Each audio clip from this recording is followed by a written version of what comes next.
Сәлем достар, мен каналыма қош келдіңіздер. Бүгін күріш сорпасын жасайын деп жатырмын. Және шүберек жасаймын. Қазанға майды қыздырып, етті қуырамын. Тұзын бұрышын саламын және бір ас қасық соя соусын қосамын.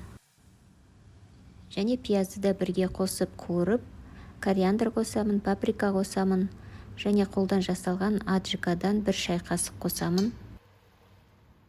Бір стакан салқын суды қосып, баяу отта етті жақсылап пісіріп бұқтырып аламын. Енді су тартыла бастаған кезде бір ас қасық томат пастасын қосып араластырамын. Аздаған қызанақ болса, турап қосып жібереміз және картопымызды, жарты кесе күрішімізді жуып тазалап саламыз.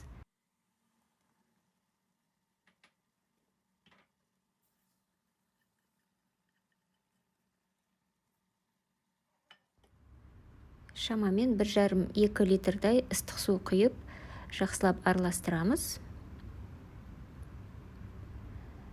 Күріш пен картоп жұмсарып піскенше баяу отта қайнатамыз.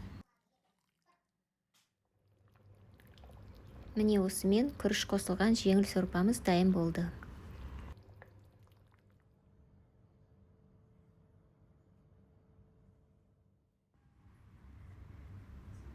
Енді ұнға тұз қосылған су және 2-3 ас қасық сұйық май қосып, шүберектің қамырын илейміз.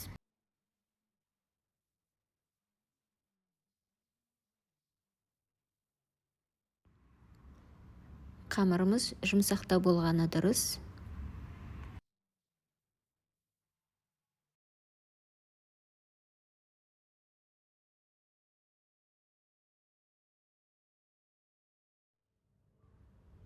Он 15 минуттан кейін қамырымызды кішкентай бөлшектерге бөліп, домалақтап қоямыз.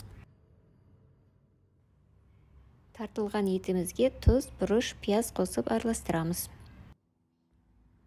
Енді қамырды жайып, бір жақ шетіне салманы жұқалап саламыз. Шет-шетін жақсылап жабыстырып, ыстық майға екі жағынан қуырып аламыз.